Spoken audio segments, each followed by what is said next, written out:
Hi everybody, welcome to Quartzville Railroad video number 12. This is the second of a four-part series that I'm doing on operations on my layout. The last video I dealt with some of the track work that I'm doing, or that I had on my layout. This video is going to deal more with actually the industries on the layout and which ones I chose and what kind of cars they're going to get and how you can really do a lot of really interesting things in a really small amount of space with different types of cars that you can have moving around your layout. So I hope you enjoy this video. If you do, I would appreciate if you would consider liking the video and subscribing to my channel. I really do like when I get an email that I got a new subscriber to my channel. It really makes my day, actually. So if there's something that's of interest to you, I would appreciate if you would consider subscribing. Okay, let's get on to the video. Okay, the next part of operations that I want to talk about is setting up the different industries on your layout. Now, if you're going to be very prototypical about how your layout is set up to a specific era or a specific date and time or a specific industry that you're modeling, you're going to have very specific cars that get delivered there. If you're freelance like I am, where I don't really have anything set up, I just want the trains to run, you could set up your industries to be anything you want that makes sense. And that's what I have here. This is the team track on the back of the old yard here, and I have three industries set up. I'll start with this one in the back. This one is just a loading dock. That's really all I have back here. And right now it's set up as Dave's Salsa. It's named after my friend Dave, who makes absolutely delicious salsa. Anyway, in my layout, in my scenario here, Dave Salsa gets a lot of salt, because you have to have salt to make salsa. And so they have a boxcar there that they got full of salt so they can load that back to their salsa manufacturing plant and make all kinds of delicious salsa for it.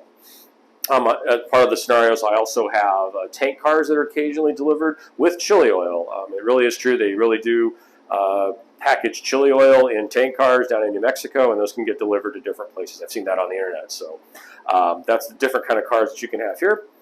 The second place here is Krupp's Implement, named after one of my friends in church. He actually owns a farm implement store here in the Willamette Valley.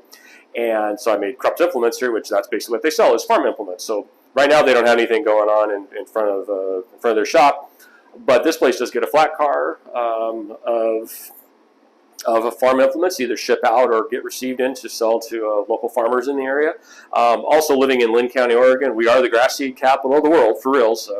The grass seed we have here is on golf courses and NFL football stadiums, lots of places where the grass that's grown here ends up all over the place. So we're a big exporter of that, so they also export that. So they'll occasionally get a boxcar to load up with grass seed to ship out to different parts of the United States for golf courses and things. This third industry here is Pitter's Pipes, named after Rich Pitter. He's our current superintendent of our local division of the National Model Railroading Association. Named it after him, kind of sounded cool. Anyway, they make plastic pipe, and so they get covered hoppers, which I have here now, of plastic beads. That's what they use to actually manufacture plastic things.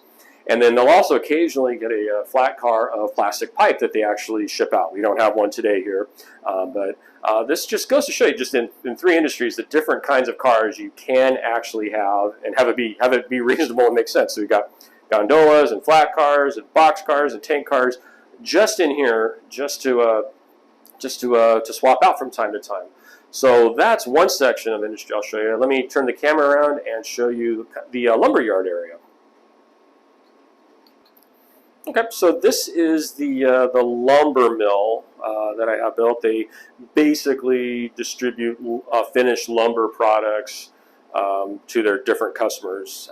So we have several different cars that you can have here. So this is a box car we have, which is loaded up with lumber products, or could be loaded up with lumber. Shows up empty, gets loaded up. You can also do that with flat cars back here. We can have an empty flat car delivered to be loaded up with lumber products and shipped out. They also ship out wood chips, and so this is not a really good wood chip gondola, but it's supposed to be what I'm representing with that. I'm working on building some actual real wood chip gondolas to be used on the layout or get some purchased. But that's what this conveyor is, and this little building is they load up wood chips, which will hopefully end up over at the paper mill, which is over there to get turned into paper products. So you get some of that as a waste product. The second track down here, this is for tanks. So I have a tank car of hydraulic fluid or diesel fuel, whatever you think you might need at a lumber mill. They may need things like that. I've got it set up where it occasionally will take another boxcar machinery if they're going to be doing some upgrades at the facility. They may need some extra parts brought in that can come in on a boxcar. Why not? So again, just this little industry, 2 tracks. We have flat cars, box cars, tank cars, and wood chip gondolas, all going in and out of just a couple of tracks. So a lot of things you can do in just a really small amount of space.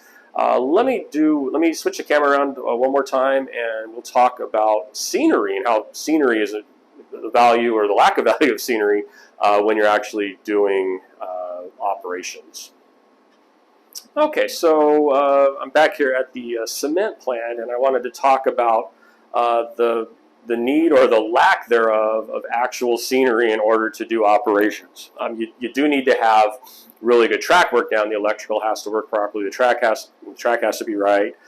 Switches have to work as you would expect them to. But as you can see, this entire cement plant on this 3 real feet and scale track is represented by a piece of paper that has cement plant written on it by me. That's really all you need. You don't need elaborate scenery. You don't need massive, huge backdrops. You don't need nice, huge buildings. It's nice to have them. There's nothing wrong with that. You don't need that to start doing operations. All you need is functioning track and some cars, and you can start doing switching on your own.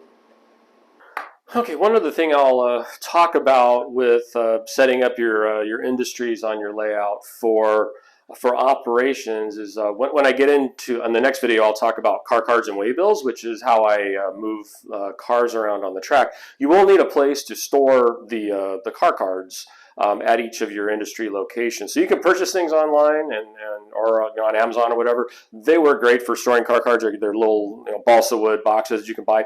I've chosen to make my own, actually print my own. So I have a 3D printer. I designed and printed just these little boxes that I can hang up easily on the side of the layout. This is a single storage one. I've got a double here that I've also printed, and there's a few triples that I have. That's the biggest that my 3D printer can handle is a triple size car card holder. As far as marking them, again, you can get all kinds of elaborate if you want with how you mark your bill boxes. I've chosen to get I have an inexpensive printer label maker that my friends bought me for Christmas a few years ago, and I just printed out labels that I need to. So this one's for the cement plant, so I just print a label, it says cement plant, stuck it on there, and it goes on the side of the layout. Everybody knows when they're doing operations what car cards are in there and what they represent. Okay, that was Quartzville Railroad video number 12. Thank you very much for watching. I hope you learned something about how I set up the industries on my layout for operations. So look forward to the next couple of videos coming out here in the next few weeks, so keep an eye on those, and have a great day, everybody.